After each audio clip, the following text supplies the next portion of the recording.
Thank you, Jasmine. Good afternoon, everyone. So I get the job, the sexy job of presenting the data. But I really did appreciate Molly's presentation where we were talking about, well, how do we inject the data with action? Like, how does that lead us to right-sized solutions? So I've also done my best to kind of integrate the idea of, so what? Now that we know some of this data, now that we know what the changing risk profile in San Mateo County around heat is going to be, how do we come up with tailored solutions to solve that? But I do want to start with my lived experience because I am just fresh off a wonderful vacation to Paris, France, which experienced the hottest day on record while I was there, 108 degrees. So I will leave the impact on me with, it was hot. It was very hot. But I also had the opportunity to witness some of the things that the city was actually doing in response to that heat. One of the things, some of it was impacts to city infrastructure, but also things they were proactively doing to support their residents. So I do remember being down in the metro system and having to go back up and find alternate transportation because the trains were delayed because they've been slowing them down due to heat impacts on the transportation infrastructure. While we were down there, the overcom is repeatedly messaging to people, please hydrate, please drink water.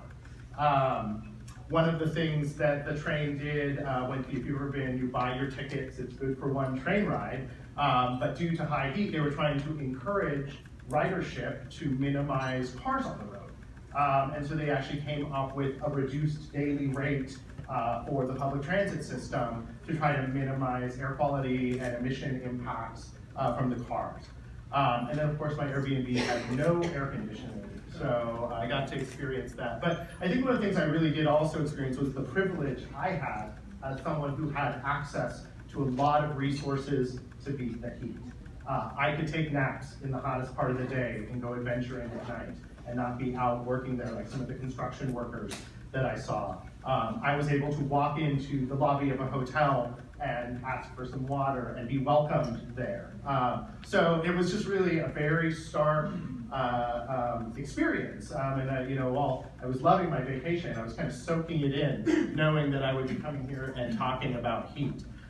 So getting into the data, what did we look at? So I do want to give acknowledgement to the consultant team that's been working on this data. I'm really, again, kind of the voice for a range of professionals that have come together to do this. GEI consultants really did the bulk of the work in creating this data. And so some of the points that I'm going to talk you through today are average high temperatures, high heat days for the purposes of this data. Those are days over 100 degrees. And days requiring AC or cooling degree days, which, as you'll find when I explain it, is a little bit of an interesting concept, but as we talk about energy usage, is a really critical thing to understand. A couple caveats about the data.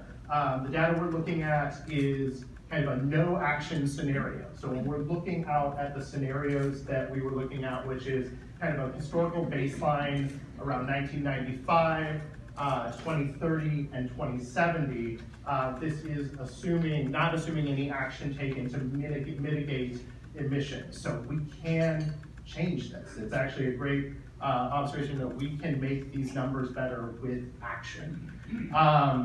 The temperature data that I'll be talking about today is actual air temperature. Molly referenced the heat index, which is a combination of temperature and relative humidity. So we can just know that some of the numbers here might be a little conservative, recognizing that they're not taking into account the relative humidity. And then also just recognizing that heat can be exacerbated by urban heat island effect, where our built infrastructure is exacerbating things. And I'll talk a little bit more about that at the end of the presentation. So just a reminder that we're driving strategy. So I just want everyone to be thinking about how is this data, when you use it, going to help you understand where you want to take action against, or to reduce your risk to heat in the future. And in your handouts, as we mentioned, you've got some introductory material that you can start orienting yourself to.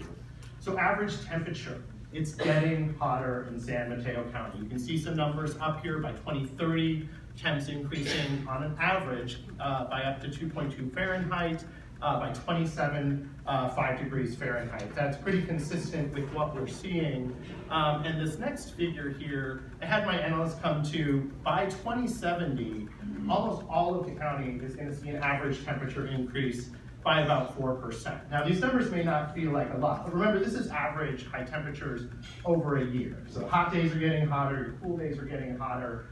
So it's just to recognize that across the county, we are going to be looking at a warmer San Mateo County across the board.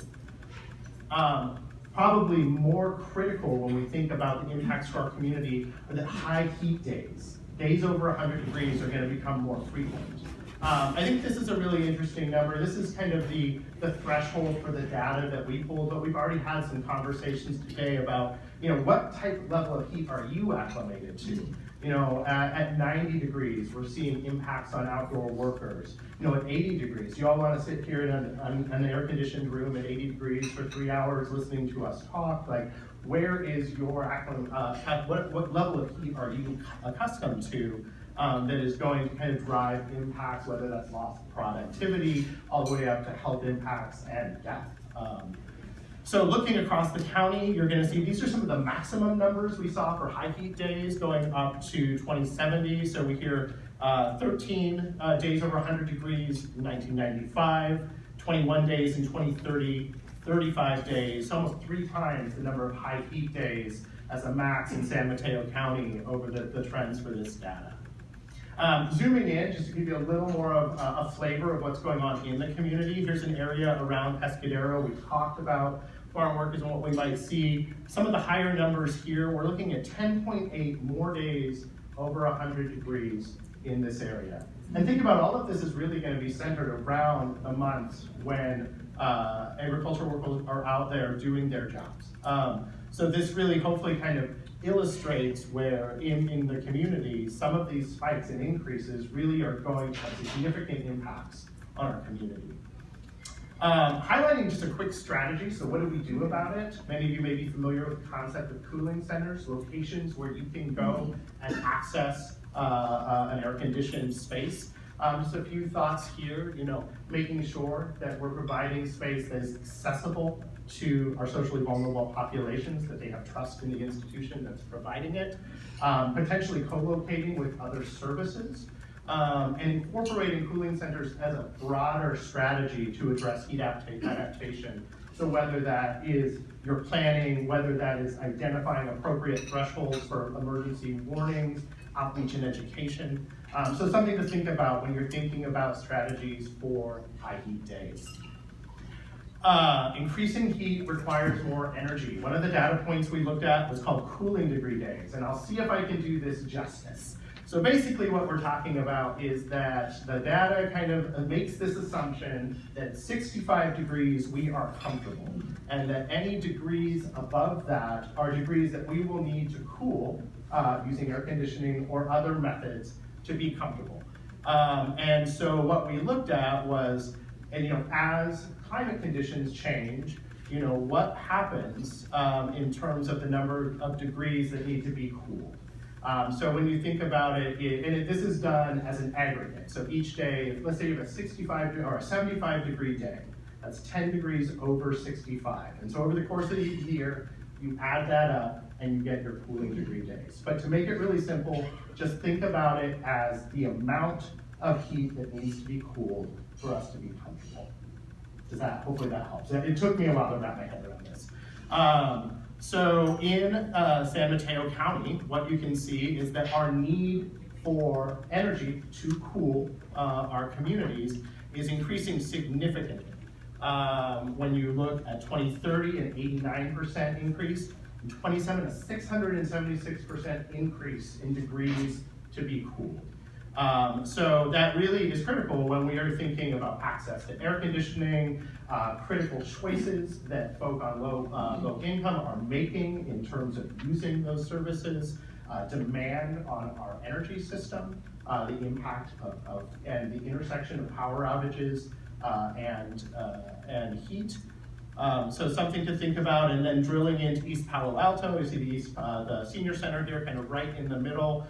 Between 95 and 2070, energy requirements for cooling are looking to double.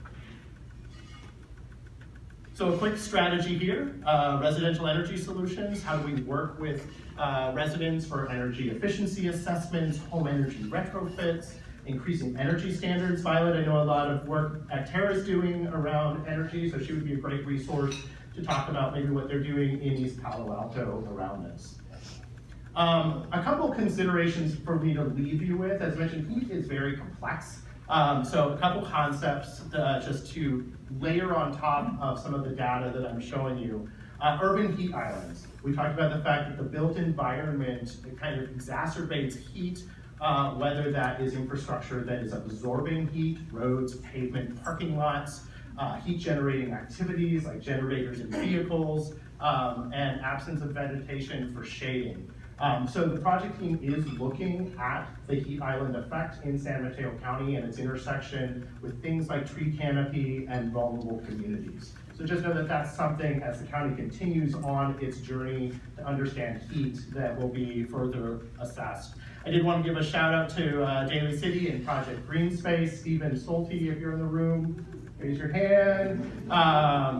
Just if you want to talk a little bit about the work they are doing to increase the urban forest in the community, track them down on the rink. And we also just want to give another consideration. One of the unique things going on in the community is the presence of marine fog. It's a mitigating factor for heat. It can reduce temperatures in our coastal areas by 20 to 30%. Supports the ecosystems that Jasneet was referring to. We are not analyzing that as part of this project, but it's something to keep in your head because the trend is that fog days have been decreasing over the last century, and although the data is a little uncertain, you can probably expect that to continue. And then finally, one thing we did look at, and this is kind of my pitch over the fence to Josh, is we did look at some of the impacts on our transportation infrastructure, including pavement design temperatures in terms of what would kind of the pavement temperatures be, or what the temperatures should roads be designed to as climate conditions change. Really just helping us understand, one, how heat can impact the transportation system, and how planning for maintenance and increased costs could be impacted as our climate changes and the community warms. So that's a lot. That was your whirlwind tour of some of the data that we've been looking at. I hope that gives you a great snapshot of what heat could and will start to look like in San Mateo County. And I'm going to pass it on to Josh Filichowski from DKS Associates.